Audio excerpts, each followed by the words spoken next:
Hey everybody, so this is going to be our small box review and ranking. So this video is going to be a little bit different from our other video just due to the fact that there are so many small boxes that it would take probably 2 to 3 hours to record the entire thing if we were to do it as in-depth as we did before. Yeah, so what we're thinking is we'll try to be as I wouldn't say restrictive, but as straight to the point as possible. 14 small boxes is a lot to go through, and in each small box they really tried to cram in everything that they can to make it a really good set. So you know what? We're just gonna focus on the best things we can. Yeah, exactly. And just trying to really focus on the things that we really enjoy about them specifically and things that we find that may be big negative flaws as well. So Right. the way we're going to do this is we'll do it in the same order that we did just with a big box ranking. We're going to start from the one we like least and move all the way up to the first box, which is going to be the one we like best, okay? And so Fitz and I actually haven't discussed either of these together.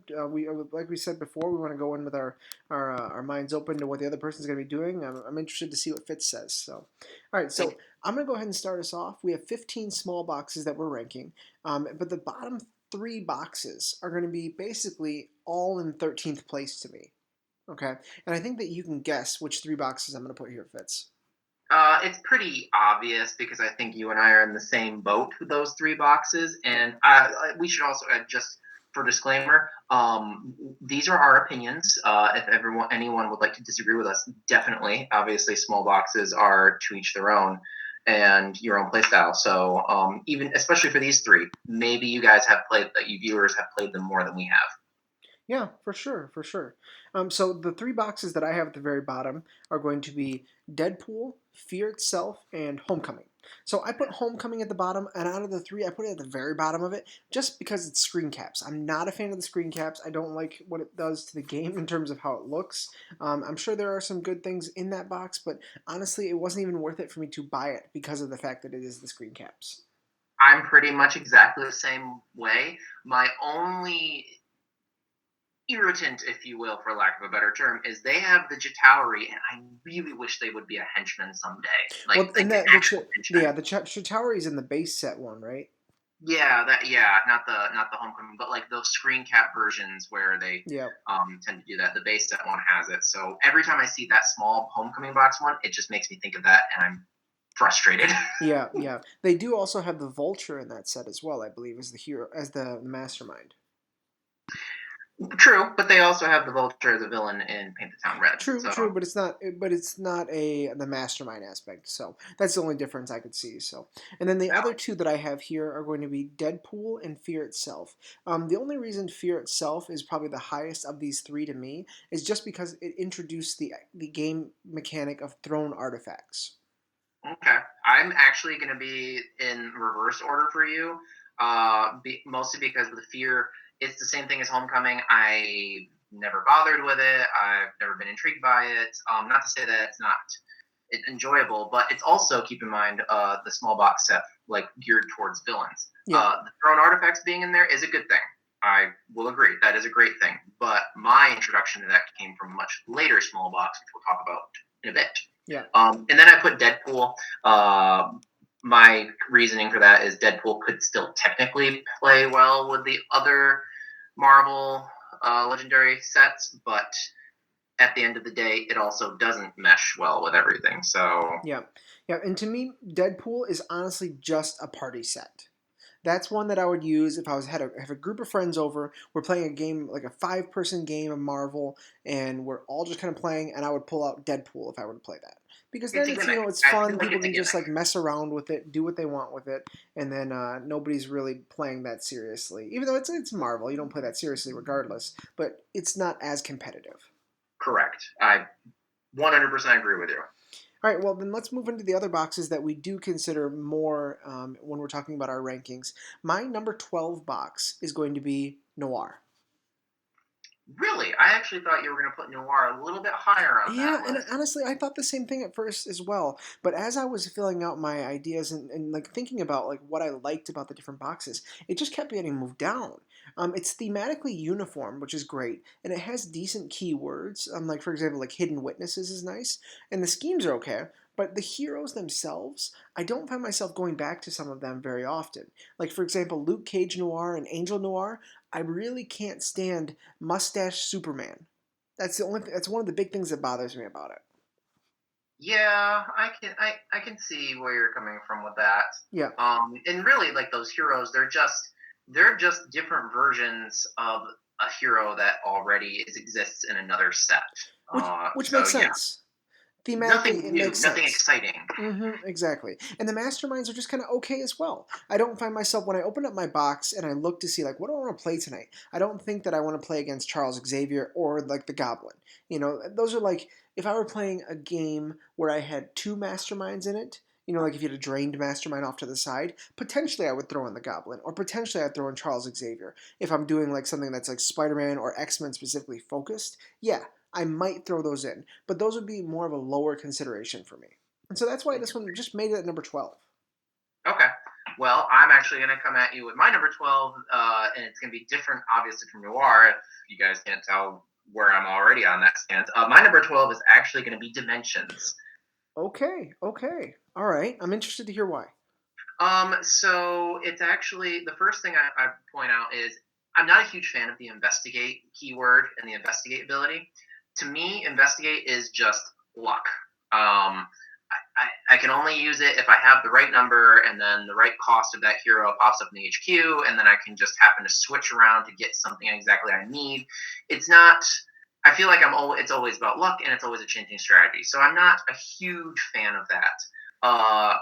Coupled with, and I'm sure people are going to disagree. I implore you to do so. I'm not impressed with the hero set in there. The heroes that are brought in with Dimensions, I'm not a huge fan of. I think the only one out of that I really like is Jessica Jones, and that's just because she was one of the remaining street heroes that I hadn't seen come out yet. Really? I'm surprised here. I thought you loved Squirrel Girl.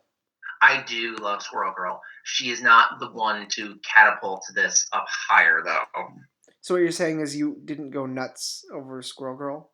Oh God, that was just so painful to hear you say. I couldn't help it though. I couldn't help it. It was there. It's You're like such low a dad. hanging You fruit. are I just such had a to go dad. for it. I know. I can't help it. But I do want to add though, when it comes to Dimensions, the masterminds, I do enjoy those. Those are fun. Those are playful. Those are enjoyable and challenging. Yeah. So that is something good out of this box to me. Yeah, and honestly, that moves me right into my number 11 because Dimensions is my 11th small box that I'm like was my 11. I would say ranked 11th. I should say. Okay, so you're too far off there. No, Now, not do too you far have off it because listed as 11 for the same reasons, or do you have it changed? I Like have some different other reasons. The hero set it's good, but the problem is that it's mostly reprints as well though. Because it was Okay. from those like specific card sets as well. Like if we talked about what was it, Howard the Duck was a reprint, and I believe Man Thing was a reprint as well. And so the it's nice to have those reprints, but it's just not original content that's going to help like push the game forward. Just like you, I really like the mastermind in the set of J. Jonah Jameson. And the other thing that I liked about this set was that it was the first small box I believe to introduce the, the henchman villains as well in a small box. Yes. No, Because you are correct. and again, they were some of them were reprints of henchmen. You had the Circus of Crime, and then I believe it was Spider Slayers as well. Because J. Jonah Jameson leads Spider Slayers as his actual villain group. Gotcha. My Okay. my big thing for this set is that to me, it's a supplemental set. It's not like the one that you want to get first when you're going to be playing a game. I think you have just hit the nail on the head of how I would have described Dimensions. I was trying to find the words for it, but yeah, a supplemental set is exactly how I would describe it. It can be fun, but it's not the primary thing you're going to go out and buy. Yeah, exactly. So okay. what's your 11? Cool. Well, then, I guess I'll come at you with my number 11 now, and you are going to probably hate me for it. I might.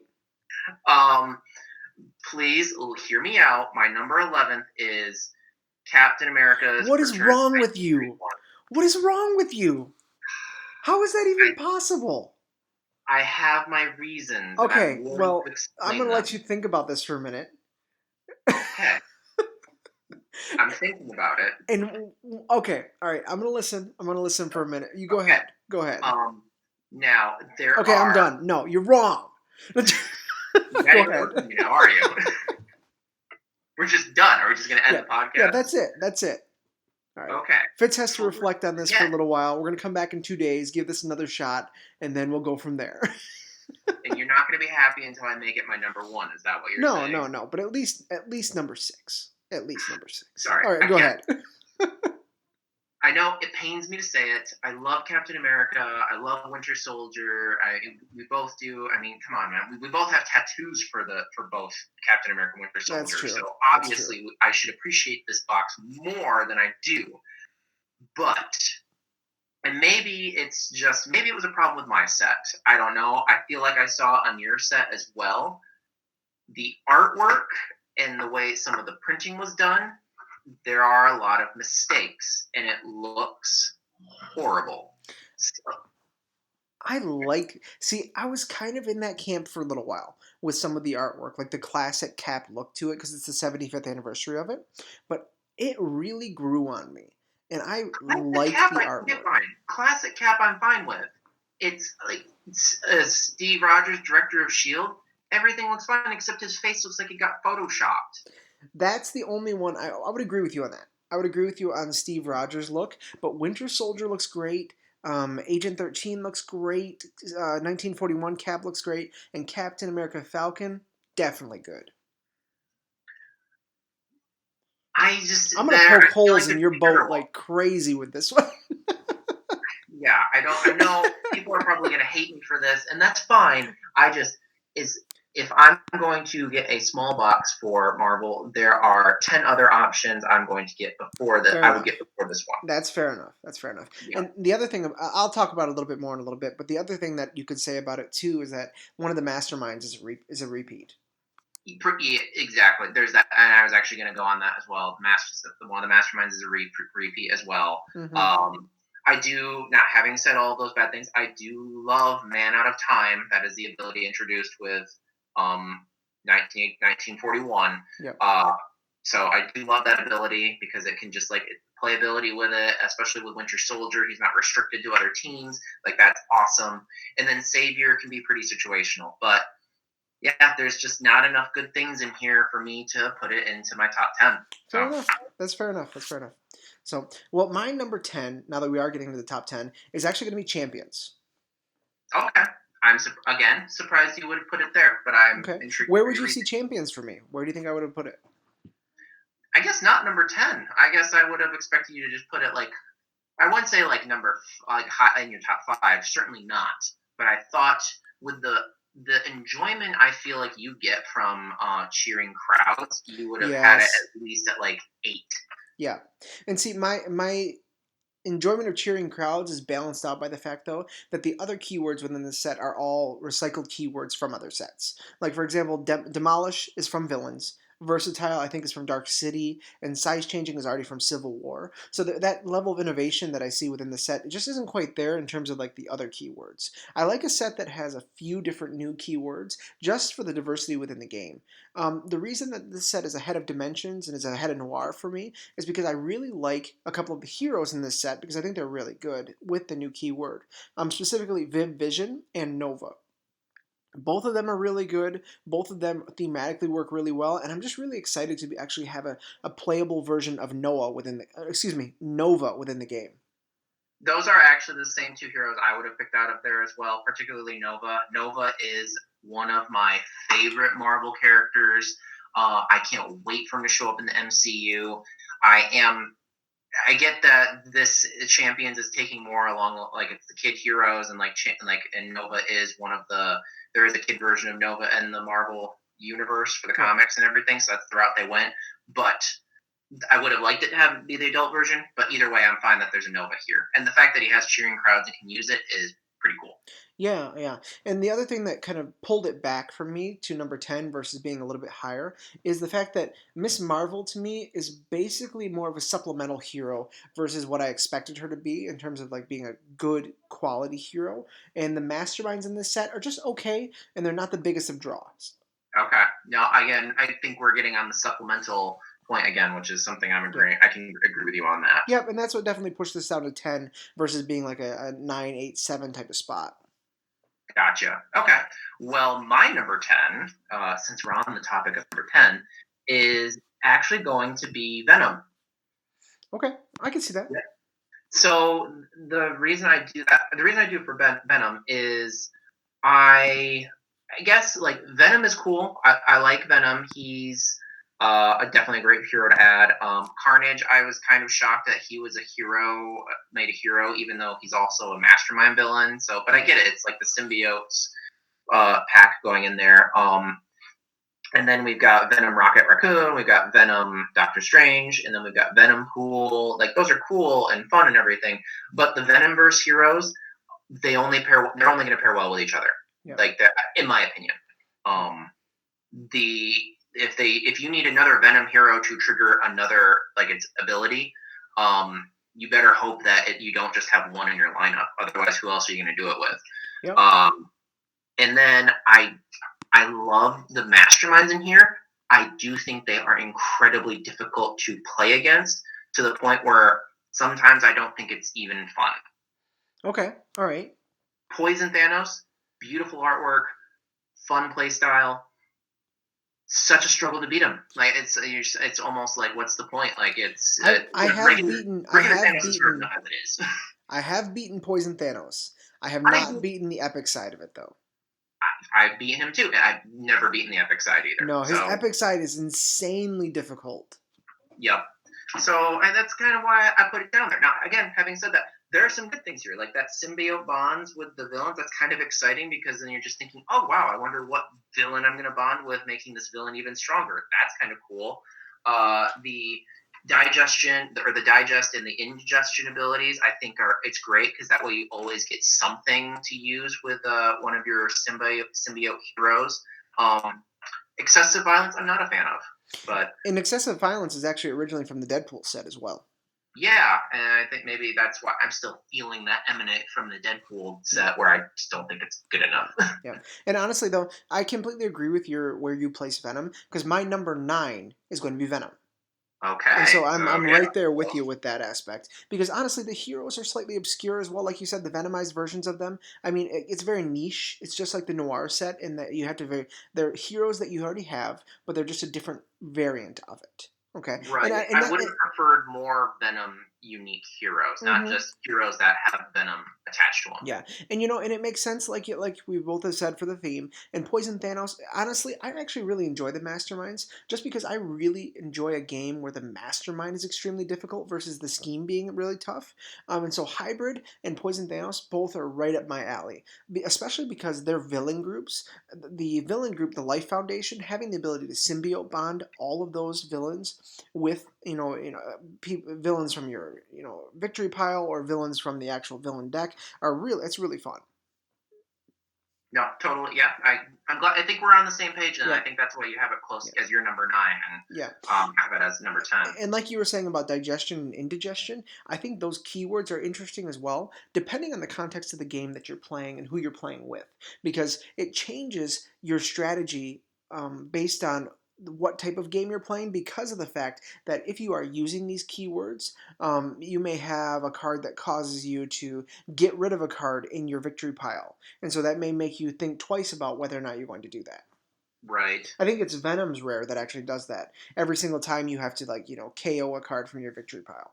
Yeah, and it's also contingent on having another Venomverse card, which is Mm-hmm. brings me back to my point of if you don't have a lot of Venomverse heroes in your deck, you're not going to get the best Yeah. results. That I find to be very restricting. Speaking of the Venomized hero, though, heroes, I was thinking about a game that you could actually play because you have that Secret Wars Volume 2.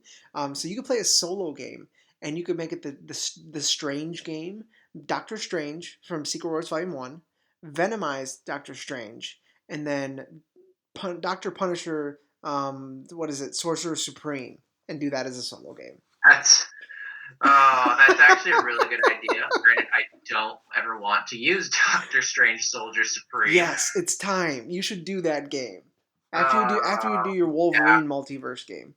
Well, you know what? I'll put it down on my to-do list. All right, sounds good. You're quarantined, right? What else are you gonna do? Play games and do Marvel podcasts. That's true. Final Fantasy VII Remake does come out in 2 days. Stay on target. Sorry. All right, we'll keep going. Okay, so my number 9 is actually going to be Fantastic Four. Interesting. Okay, I saw you putting that way higher. I thought this would have been in your top five. So I things I like about the two things I love about Fantastic Four. I love the focus ability that comes in where I can use my recruit points to like do a focus ability like draw a card or whatever effect, and I can just use that again and again. That is very cool and very fun. And I love the fact that they have Silver Surfer in Fantastic Four. Yes. Two things I hate: Galactus, impossible. I've beaten him. I've come very close. Do you remember I sent you? It was like when we first started playing. I sent you that picture. Do you remember I used Winter Soldier? And I think I had like 10 of Yes. Winter Soldier's cards laid out in front of me. And I was just completely floored and shocked that you like at what you had just done. Yeah. I'm like, I think I But broke the game. I think you did. But that's one of the reasons I don't like it. And it's not that I don't like Galactus as a villain. I actually, as a mastermind, I really, really hope in the MCU that Galactus becomes the next like pinnacle villain. But that might be wishful thinking. The second thing I don't like about this is Silver Surfer. I love it and I hate it. Okay, what do you hate about it? Silver Surfer does not pair well with a lot of other heroes. Okay. I find that the best results with Silver Surfer only happen if you play him with heroes that gives you a lot of recruit points. Okay. Because that's how his best cards get their best effect. Because you have to focus like 6 to 9 stars for certain abilities. Yeah. That's true. That's true. So I Maybe feel like it would pair. it could have been better. I was very excited for Silver Surfer. I love that he's in there. A little underwhelming. It could potentially pair well with a good Thor game, though. If you're It playing does. like Lady It does pair Thor well or with something Thor. like that, I mean, could be interesting. It does pair very well with Thor. It pairs very well with Lady Thor. It pairs very well with Captain Marvel. Yeah, Believe it or that's not. true. That's true. So there are options. I just think it's limited, is all. Yeah, So yeah, I can understand that. I can understand that. Plus Mole Man, right? Boo. yeah, that there's that too. All right, so let's go to our number 8 then. I'll let you go ahead and do your number 8 first. Okay, so my number 8 actually is where we come in. I have Noir as number 8. Okay. All right. So I'm in the same boat as you. I'm not a huge fan with how they like the heroes just reprint. I think the only one I'm super excited about in there is Spider-Man Noir, just because Into the Spider-Verse is an awesome movie. So I love the fact that Spider-Man Noir is there, and that's a lot of fun. Yeah. Um, Did you end up seeing that movie? I'm sorry? Did you end up seeing that movie? I did. It was great, wasn't it? It was a terrific movie. I was Oh my gosh. super shocked. Yeah, so was I. I think I took my daughter to it to see it, and I was like, man, I'm like, this is like an actual legit Spider-Man movie. This is really good. And then when it came on Netflix, everyone I knew started watching it, and it was terrific. I was not expecting Spider-Man Noir to show up, so Especially I as think that's Nicolas partially Cage. why I was more open to the idea of the Noir set, which I thank you for getting. And that's actually the only hero that I like out of it, though. I like Noir, the small box set, because of the villains. Where you don't like the Mastermind and the villains, I do like the Mastermind and the villains. Okay. Like, I think the artwork is terrific. The idea of a villain X-Men set from 1921 is pretty cool. Yep. So the theme really gets me here, and I can totally get on board with that. Yeah, and I love the schemes as well. Like the 5 families of crime scheme is pretty cool. Just like things that make the game a little bit more interesting and like dynamic versus some of the other more basic schemes that you've played. You know. Right. And to go off of your term earlier of as a supplement, I actually don't think of Noir as a supplement box set. I think of it as its own standalone, which is why I put it as number 8. You know, I agree with that aspect. I do agree with the fact that this is definitely not a supplemental set. It's something that you would use more of the stuff for and then bring other stuff into it. Right. So yeah, that's my number 8. Okay, all right. Well, my number 8 is going to be Ant-Man.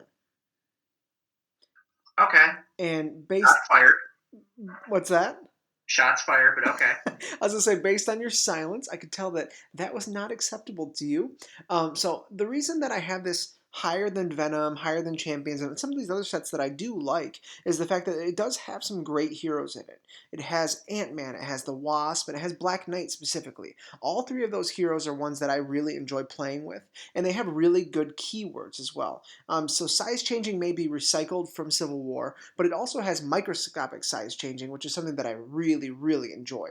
The fact that you can size change something to the point that you are gaining back additional recruit is awesome. Exactly, which is probably why I'm putting it a little higher than you. But continue. Yeah. The one thing that did push it down for me a little bit lower is Chivalrous Duel. I just don't enjoy the keyword that much. It's not that I find it overly difficult. It's just that when you're playing in a game with, let's say, 3 other people and you're doing Chivalrous Duel, it makes it really tough if you're not organized as a team versus like a competitive game. True, I definitely see where you're coming from with that. But that is also, I think, you can make that argument. That's a problem with this game when you have 3 or more people, regardless of what set you use. Like, you really do need to play more of a team aspect rather than individually. Yeah, I could see that in some sense, but Chivalrous Duel to me specifically really highlights it really clearly. But No, and so I and can then see that. so I agree. something else I like about it is the fact that I do like half of the mastermind just because I don't enjoy Chivalrous Duel. I do like Ultron a lot. So playing against Ultron is really fun, especially when he's empowered by like multiple different classes, and so it makes it really challenging and fun. And his epic side is really tough as well, which I think is awesome. Ultron was actually one of the reasons why I have it higher on my list as well. I wanted when I got the base set of Marvel and I saw that Ultron was just a regular villain, I always felt like that was wrong. Yeah. He needs to be a mastermind, and this set rectified that. Yep. So Yep. And then the last thing I like about it is the fact that it has really good schemes as well. And so they're actually really fun schemes and not just like extremely hard or really easy. Like transforming commuters into giant ants and then like Age of Ultron as well is a really good scheme.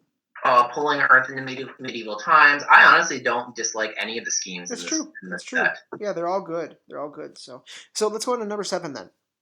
Okay. My number Well, then 7. I'll just go first up. Okay, go This ahead. is Go for it. actually where I put champions. Champions. Okay. All right. Yep. So why do you have champions so high?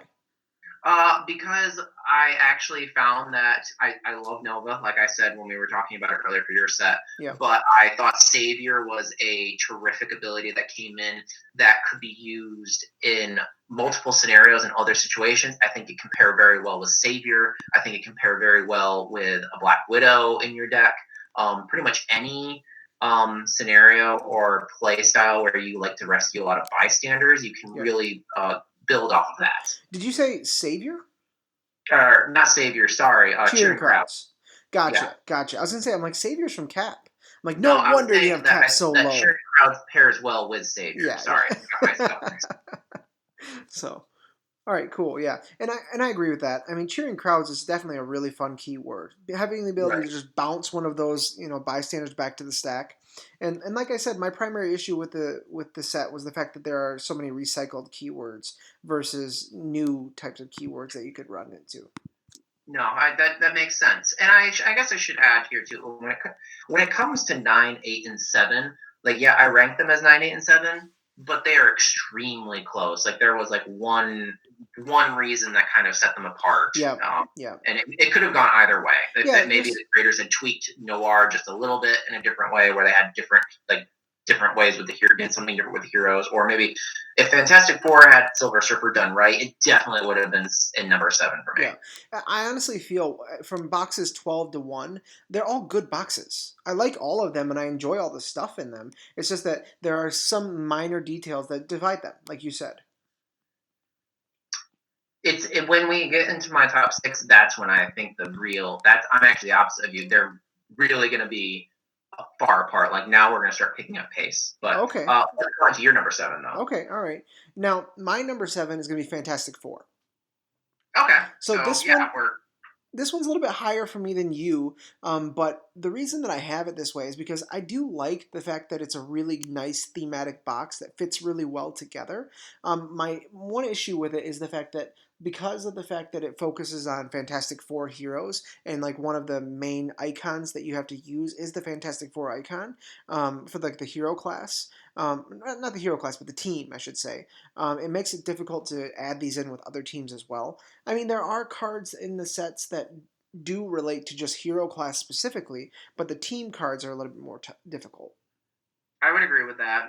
It's pretty much it's the same argument. That's why I have Venom so low. Yeah, yeah, and I like the schemes, but they're not amazing, of course. I do like the fact that there's a keyword in here that it's fun, focus, but there aren't any other keywords in here that really that I can think of that were new or No, useful.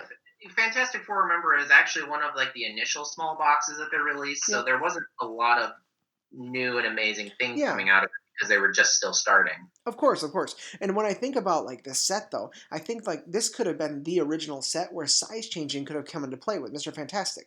I mean, without it, you could say that it makes this game a bit one-dimensional. Oh my god, that's two. You get It's two. two, It's two. three One more, and strikes, you're just gonna leave, and I'm gonna finish the list by myself. But pretty hey, maybe much. that's what I'm going for. Anyways, so that's Moving why I have it on as to number number 7. 6. That and it has Galactus, and I really like Galactus. He's so Galact- difficult, but it's fun. yes, Galactus is cool, just impossible to fight. Yep. So I'll do number 6 then. So my Yeah. number 6 is going to be Captain America 75th anniversary. All right, I so like this set a lot.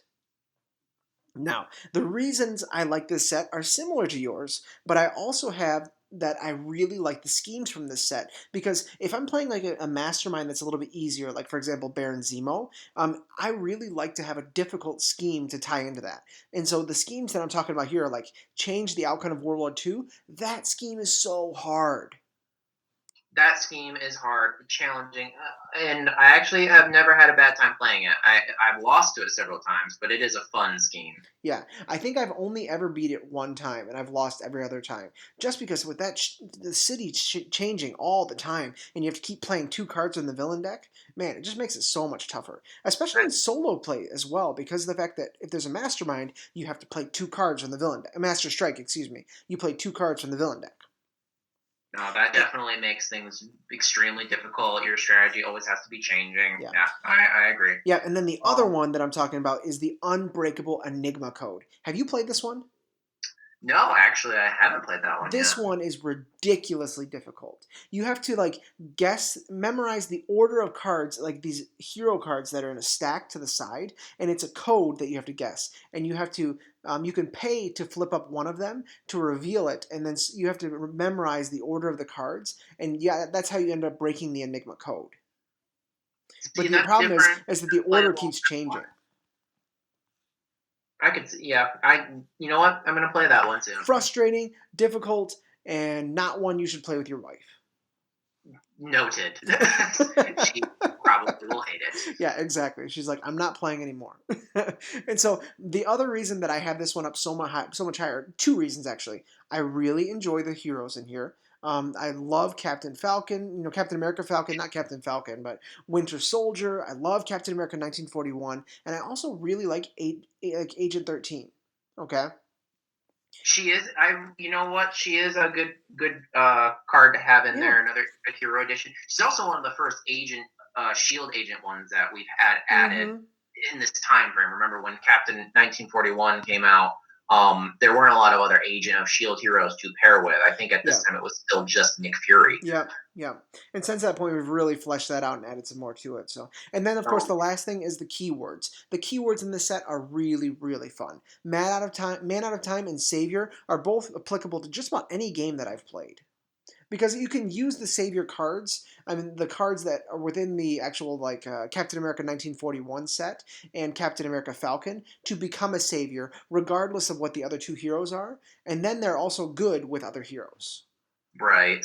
No, that makes sense. It adds more playability to your existing game. Yep. So it's not just a supplement, or just it is a supplement, but like you can use it with a bunch of other heroes, not just restricted to certain ones. And to me, this is more of a primary because I really like this set and I really find myself focusing on these heroes and these schemes and then bringing other things into it. But that's Okay. just my Okay. opinion. I can see that. Well then, my number 6. This is actually where I placed Ant Man. Okay.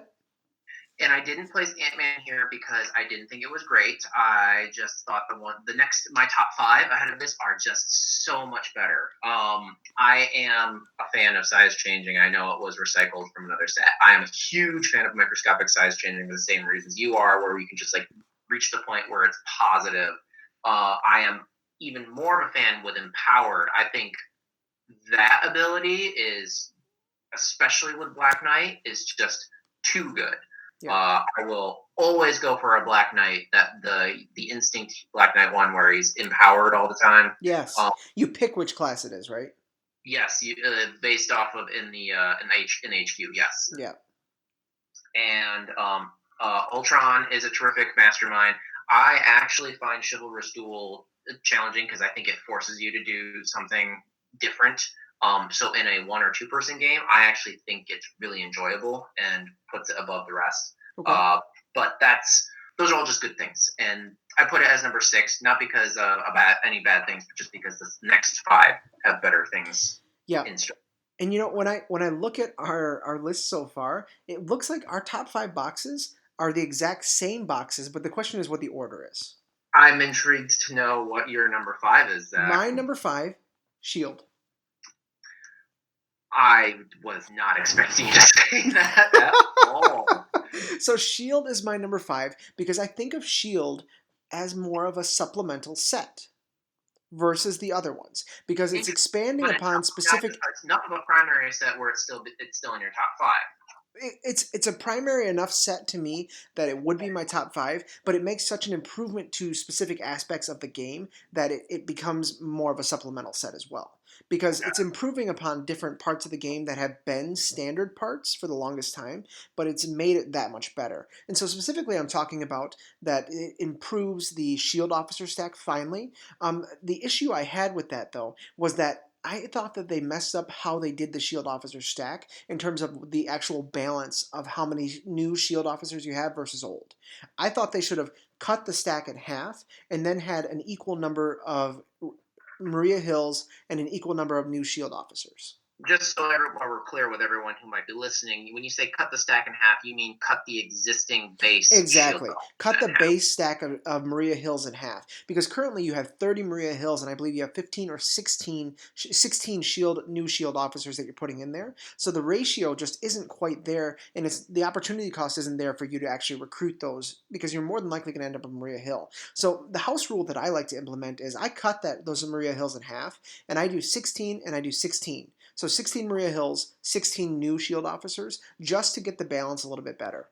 That's actually when you say your house rule, it's also the same house rule I like to introduce as well. I actually introduced that house rule not just with the shield officers, but also with my bystanders as well, just because we reached a point where there's just so many bystanders, the deck is just insane. So I try to cut it and mix it in enough of a way. But as far as shield officers are concerned, I like that house rule. I applaud it. I support it. Great addition. Yeah. It's easy enough to set as well. Yeah, and the reason that I have this at number 5 instead of being lower is I love how they changed masterminds to make them into adapting masterminds. That is something that I think was a really, really nice take on this game because it really helped you to have a continuously changing game, made it so dynamic because the mastermind was continuously adapting throughout the entire game. And so you were planning for one thing, then boom, suddenly it changed. You shuffle up the mastermind stack, you have a brand new mastermind now, and there are 4 different ones in there.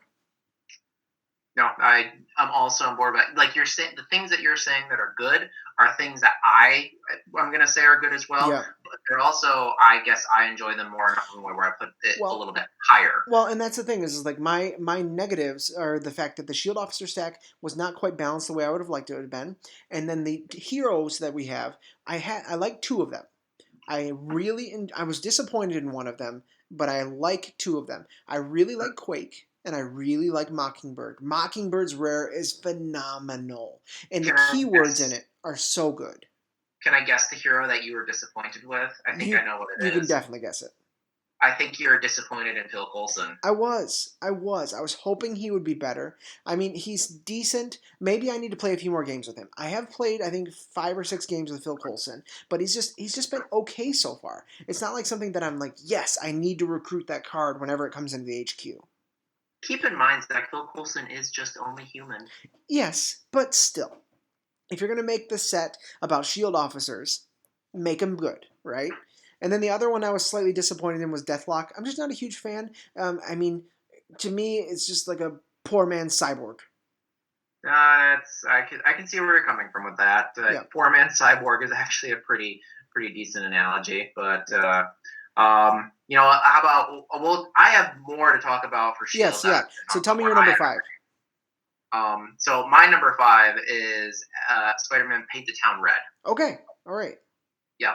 So the reason I place Spider-Man Paint the Town Red as my number 5 in top 5 because I do think it's good, and I thought this was a small box that had to be introduced because when we had the base set, you only had one Spider-Friend card. Yes. It was just Spider-Man.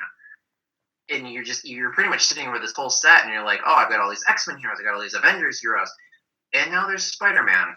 Yeah, that's cool. And they all cost 2. Yeah. So it was very one-dimensional, very singular. He didn't really mesh well with everyone. Kind of like, I mean, he could be his own thing, kind of like in the actual comic universe. Yeah. But Paint the Town Red comes along and gives you all of these Spider-Friend cards. It gave us like Symbiote Spider-Man, which I totally am a fan of. Definitely one of my favorite heroes, especially because it plays more off of that cost 1, cost 2 cards on your deck, so it actually makes the shield officers and troopers useful. Plays well with the other Spider-Man cards that you're getting. I think Scarlet Spider is terrific. Actually, sometimes think he's a little overpowered, but that's not necessarily a bad thing. Yeah. And Mysterio is an awesome mastermind. Not because his play style is not where he's extremely strong. He's actually not that strong. I think he's only like 7 or 8 attack. Yep. It's the fact that like his master strikes go back into the scheme twit, or the master strikes go into his tactic pool, making it harder. Like, so it's like playing off his illusions. And I thought that was really thematic and really well done. Terrific concept. Yes. In wall crawl, awesome ability. Great keyword. The fact that you can buy a card and then immediately put it on top of your deck for the next turn, very, very cool. I think the only negative I put for this deck is Moon Knight showed up as a Marvel Knight, and I don't know why they just decided to throw one Marvel Knight in there. Because where else were they going to fit it? I guess. But then just don't make him, I don't know, just don't make him Marvel. I felt like it was just kind of basically like they put all these spider foes together, or friends together. They then realized, oh wait, we need one more hero. Yeah. What do we got out back, guys? Oh, Moon Knight? Yeah, let's throw him in there. Let's do it. He looks kind of Spider-Man-ish. He does, but it just seemed random. Yeah. And that brings me actually to my number 4, because my number 4 is Paint the Town Red. Okay. Because I love spider teams in this game. The problem is that they honestly get way overpowered. Super, super fast. You can draw your entire deck with a spider team, I mean, very easily every single turn. It's probably the easiest way to beat Thanos. Having said that, though, I think it's also very easy to kill a Spider-Man deck. All you have to do is just buy a hero card or 2 that are not cost 2. Yeah, well, and that's what you have to be more like tactical in how you are actually building your deck. Then, Right. like, I mean, if you throw in, let's say, Scarlet Spider, you do Ultimate Spider, and Symbiote Spider-Man right into your actual hero pool, you're gonna have a really good game. So just like with you, I really like the masterminds in this set. I mean, these are honestly, Mysterio is probably one of my favorite masterminds in the entire game. He's really fun to play against. I really like the take on his theme as well, and how they were able to interpret that into an actual mastermind for the game. Really fun. Yeah, no, it's fun, and and Carnage is in here too as the other mastermind. I don't want to give him a bad rap and not leave him in here. I think Carnage is great. and his feast ability is kind of cool. I actually just put Mysterio above him as the mastermind. That takes the shining glory out of this deck, is because I wasn't impressed with Carnage's villain set, like Maximum Carnage team. Yep, I could see that. Yeah, Carnage as a mastermind though is really fun. The fact that he feasts on your deck all the time, especially with the keyword of what was it? Wall crawl. Wall crawl. Thank you. That's what I was looking for. It's like the creators gave you wall crawl, and then they're like, "Oh, we're also going to introduce this thing that kills wall crawl." Exactly right. So good and bad, right there. Yeah, So. it was well done. I actually thought this was a very well done, schematic, and planned out box. Yeah, and if you were going to get a small box, I could see this being one of the first small boxes you would want to get. It can introduce new players to the game. I guess it would be safe to say we should add for our listeners is like the top 5 boxes here that we're listing are probably the top 5 boxes we would want to tell all of our listeners. If you need an expansion and you just want to do a small one, not one of the big ones, do one of these top 5 first. Yeah. That we recommend. Exactly. Get one of the top 5 first, and then from there, if you want to get something else, I would move into the 7, 8, 9, 10 categories, because all of these are good sets, but just some of them are more applicable when you're becoming a new player versus like somebody that's been playing for a while. Right. So for the sake of moving on, you said Paint the Town Red was number 4. That's right. Correct. You're number 4? Mm-hmm. Okay. So then my number 4 is going to be Heroes of Asgard. Interesting. Not because it's number 4. It's number 4 for crying out loud. Like, it's high up there. It's deserving of its placement.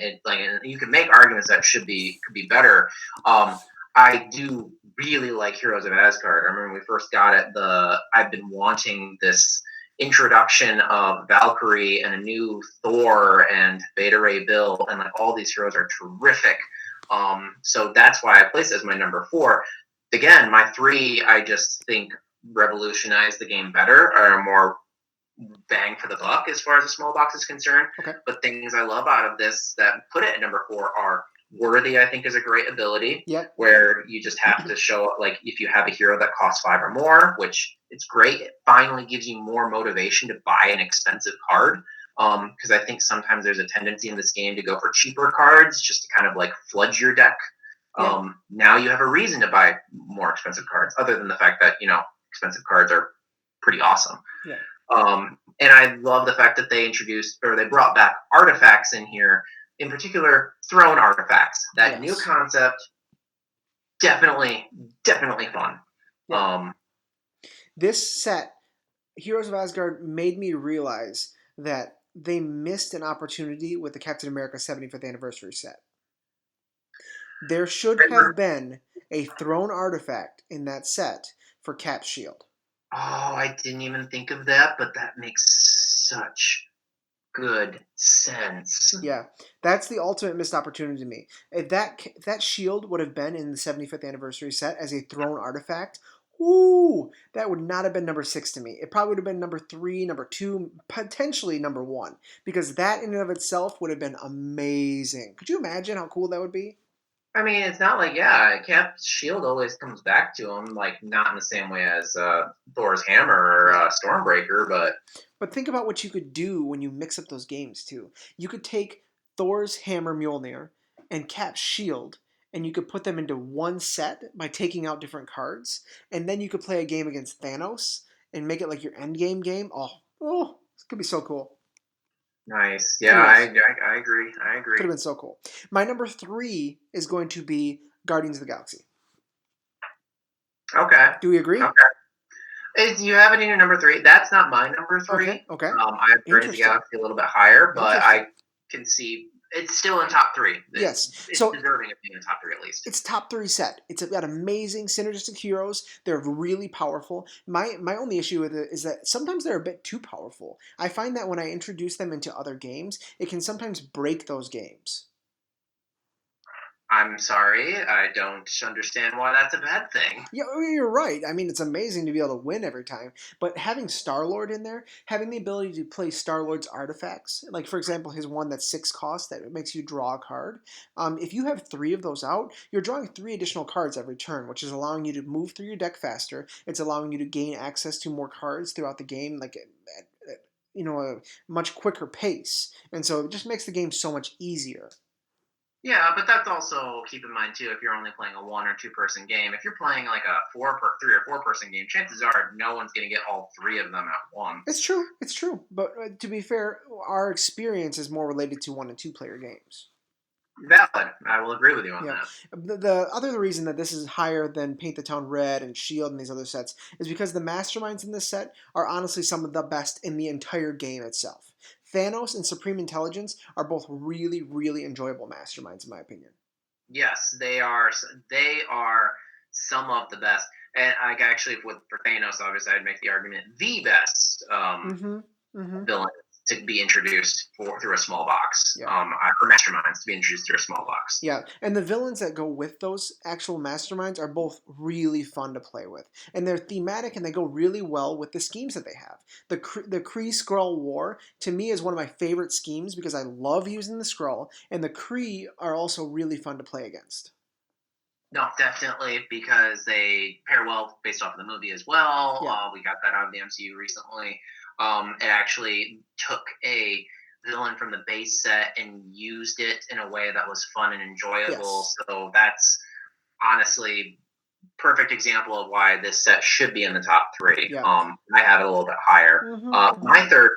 My third option actually is Shield. Yeah, and This before you do that though, my only negative about Guardians is that the shards feel cheap, and I wish there was a way to replace them with something else to make it feel less cheap. And so I think I'm just gonna get little stones or something to be able to replace them with. But go ahead. Oh, when you mean feel cheap, as in like the The cheap little material, cardboard things. like little cardboard things. Yeah, Yes. I mean, keep in mind too, like this is like the cards are not made out of the most sturdy material either, which is why we sleeve them. Yeah, it's true. It's true. But I just feel like it could be something better than what looks like a Pog from the 1990s.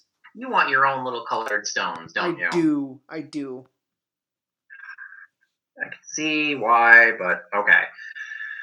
I feel like that's a critique that is neither here nor there. It's still number 3. Exactly. Oh, jeez. Okay. So my number 3, like I said, was Shield.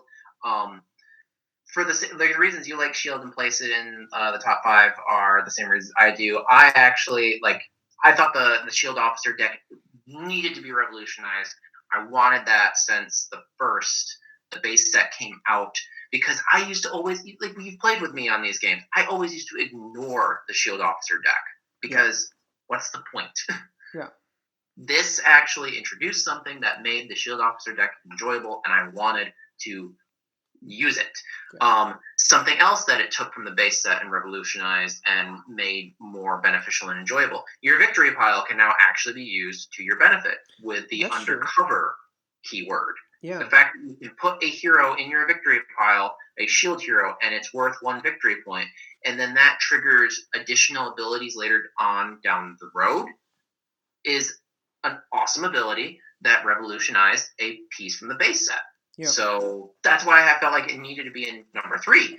Because you got shield officers that got revolutionized, you got undercover, you had your shield level, different aspects of the old game made better.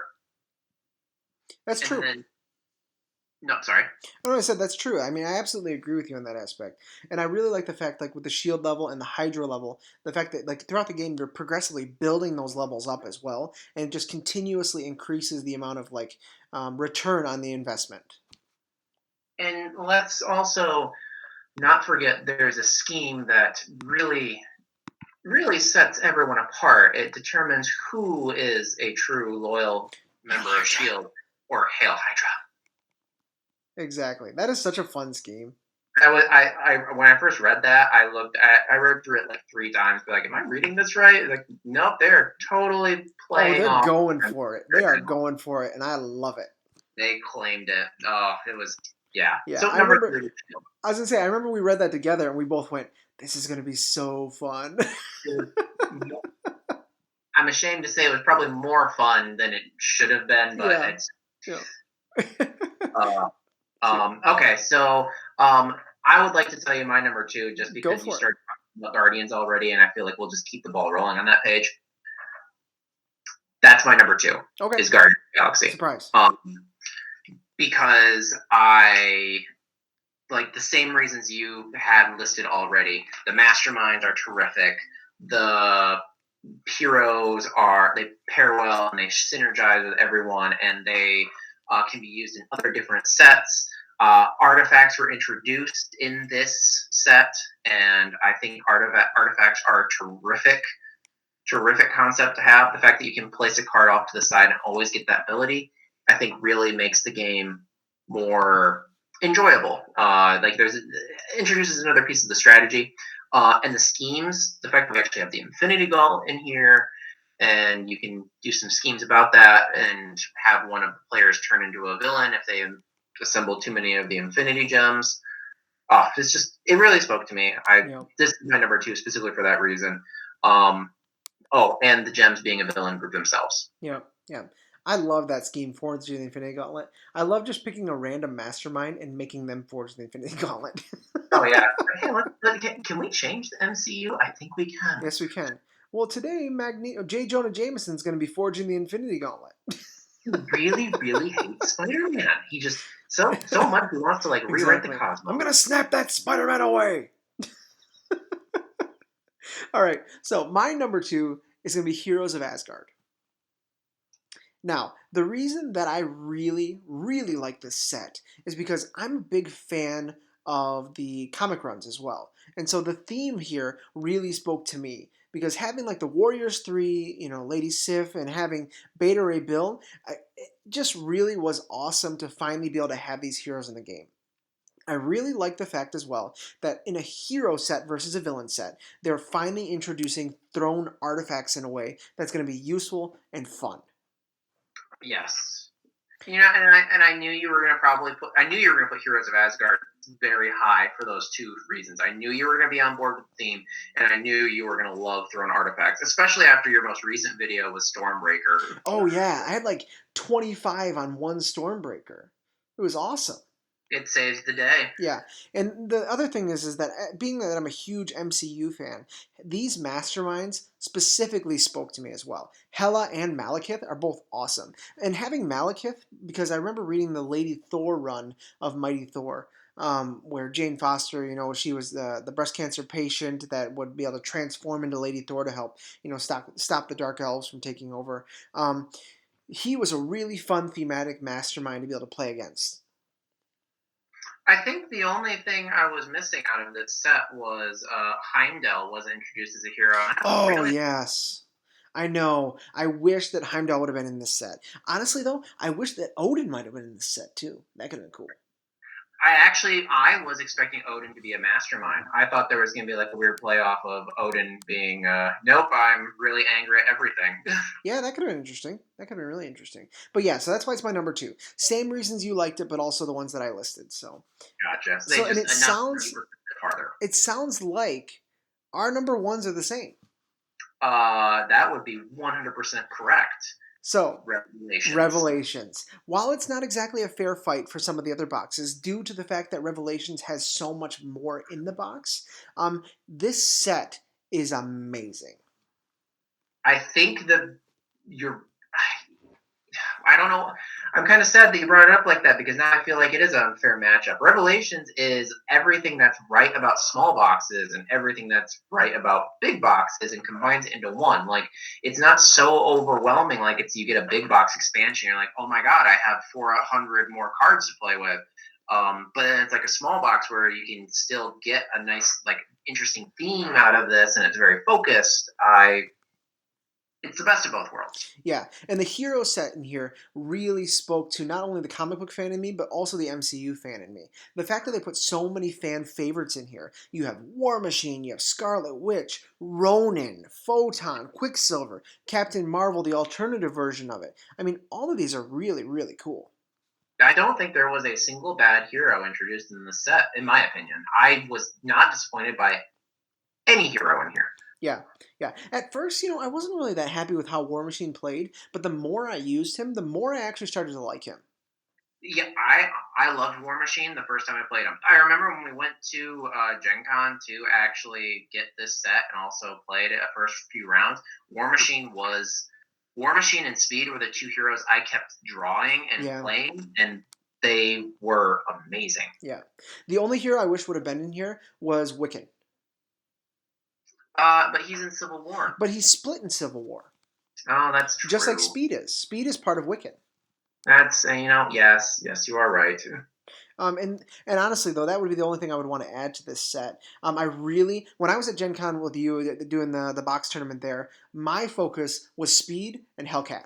Because the keywords that they have for hyperspeed and dark memories, those keywords were phenomenal in those games.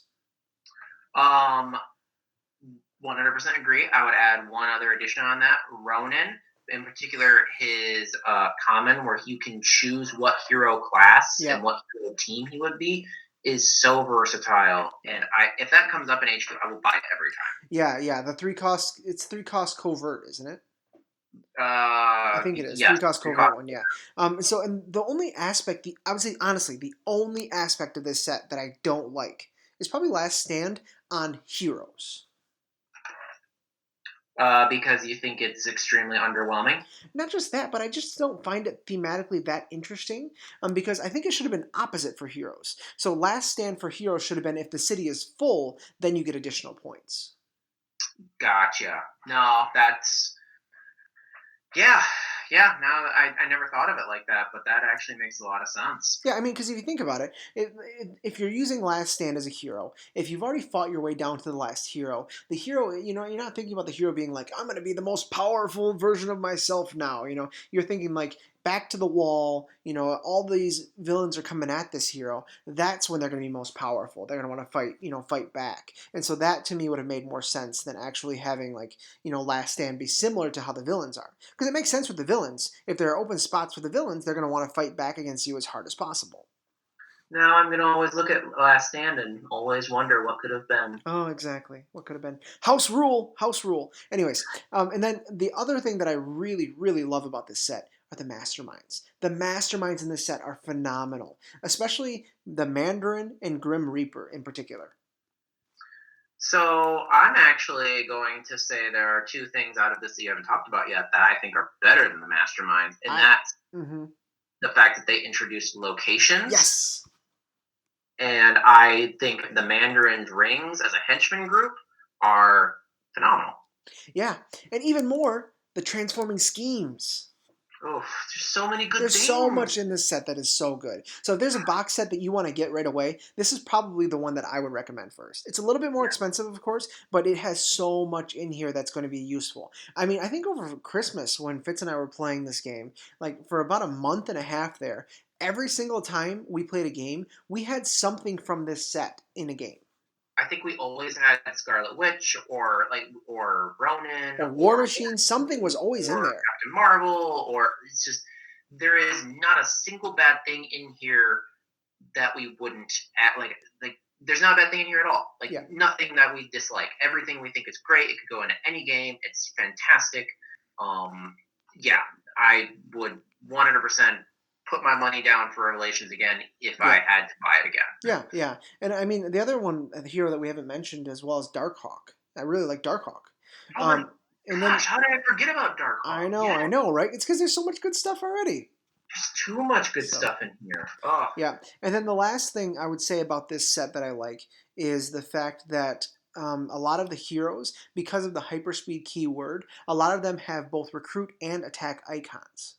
which is very important for hyperspeed because you Exactly. have to reveal the number of cards, and then from your deck they get discarded, and for each one attack, you get an attack for each attack icon, one attack for each attack icon. Exactly, which is really nice. It's like a better version of Berserk, in my opinion, because you can plan better.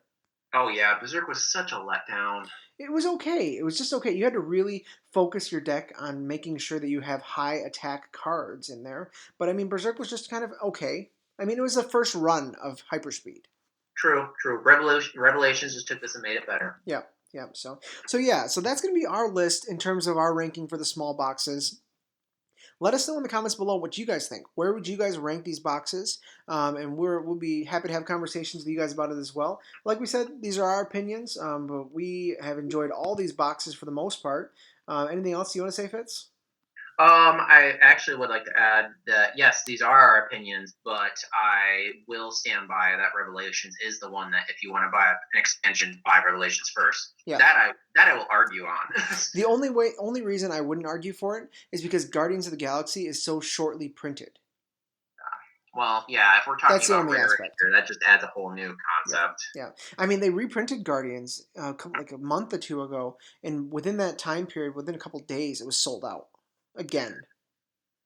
It's a popular deck, man. It is. Popular It deck. is. It's got Thanos. So, all right. Well, we'll see you guys next time. Make sure you guys like, comment, subscribe, and let us know if you guys want us to play any games.